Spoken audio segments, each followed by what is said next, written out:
और अब आपको भारतीयों के खान पान की बदलती आदतों के बारे में बताएंगे, जिसका खुलासा भारत सरकार की एक रिपोर्ट में हुआ है।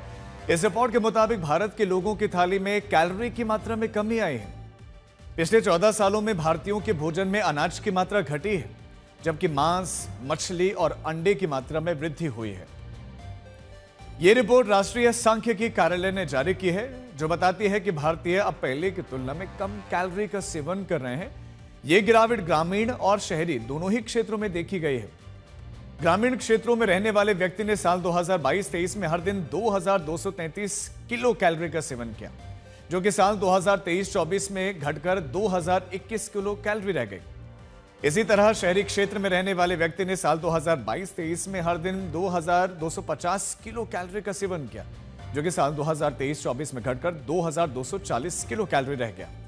अगर इसकी तुलना हम साल 2009-10 से करें तो लोगों की कैलोरी इंटेक बढ़ा था, जो कि अब घटने लगा है।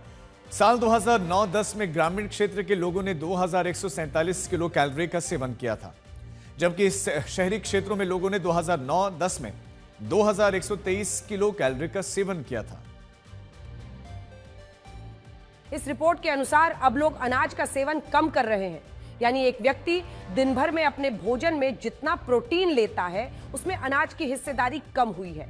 बड़ी बात यह है कि अब गांव के लोग भी कम अनाज खा रहे हैं। साल 2009-10 में एक ग्रामीण भारतीय के कुल प्रोटीन में अनाज की हिस्सेदारी 60% से ज्यादा थी, जो 2023-24 में घटकर 45.9% रह गई है। लेकिन इसके साथ प्रोटीन इंटेक में मांस, मछली, अंडा की हिस्सेदारी बढ़ी है, जो 2009-10 में 5.9% से 2023-24 में 12.4% हो गई है। हालांकि दाल और मिल्क प्रोडक्ट की हिस्सेदारी लगभग उतनी ही है, लेकिन दूसरे प्रोटीन की पूर्ति करने वाले खाद्य पदार्थों की मात्रा बढ़ी है। इसी तरह शहरों में भी खाने में अनाज की मात्रा घटी है और मांस, मछली, अंडा की मात्रा में इजाफा हुआ है। 2009-10 में शहरी व्यक्ति को औसतन 51.3% प्रोटीन अनाज से मिलता था, जिसकी मात्रा 2023-24 में घटकर 38.7% हो गई, जबकि मांस, मछली, अंडे से मिले प्रोटीन की मात्रा 2009-10 में 7.